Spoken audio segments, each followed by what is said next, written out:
if you're like me, you probably really struggle with perspective when it comes to drawing digital art. A lot of strategies or a lot of tutorials will usually suggest drawing a sphere and then giving it guidelines to signify which direction the sphere is facing. And that is incredibly frustrating for me at times because sometimes I can't visualize that in my head. I mean, if I were to work with 100 times a day and I just have it by muscle memory, I'm sure it'd be super easy. But this is a new medium for me, so muscle memory is not great.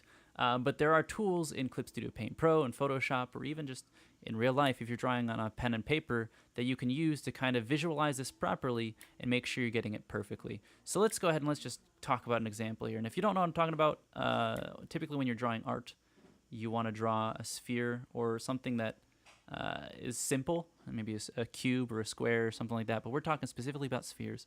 And you then go ahead and signify where those points intersect so you have that direction of look, so where this guy's looking. But let's go ahead and let's just start from scratch here. We have a person, and we want that person to be looking in, let's say we want to be looking in the bottom left direction. So his eyes are going to be looking in this bottom left direction, and he's looking down and to left. Well, a sphere is really comprised of 3 ellipses. So here's a good example. I drew this earlier. But you have 1 ellipse in the z dimension, 1 in the x dimension, and 1 in the y dimension. There's 3 ellipses, and even though it's 2 dimensions on paper, if you were to visualize this in 3 dimensions, it's 3. So what's really cool about that, and you'll notice here, these ellipses actually create guidelines on accident. I gotta stop doing that. So say, for example, you were just to pick either this was looking in the top left or bottom left, you could just pick 2 of these guidelines and erase the ones in the back, and you'd have guidelines. But how do you have a character looking at having that cross section or where those guidelines meet? How do you make that perfect? How do you make that exactly where you want? Say, for example, I want this guy to be looking almost completely to the side, but not quite. I want it to be here, right? I want the cross section to be right there. Well, how do I do that?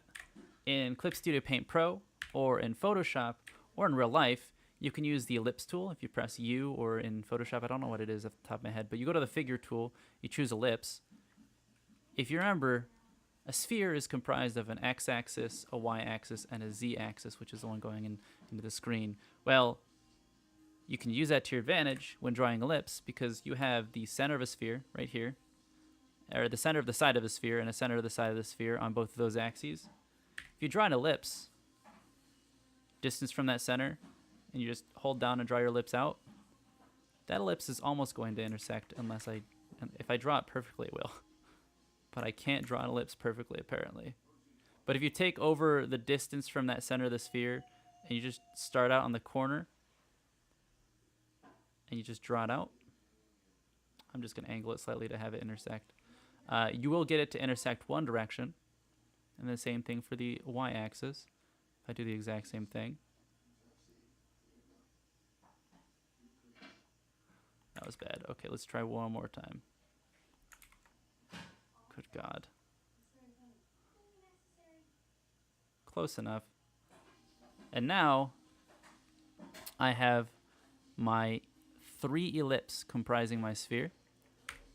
If these are the front axes, I can go ahead and just erase the back ones.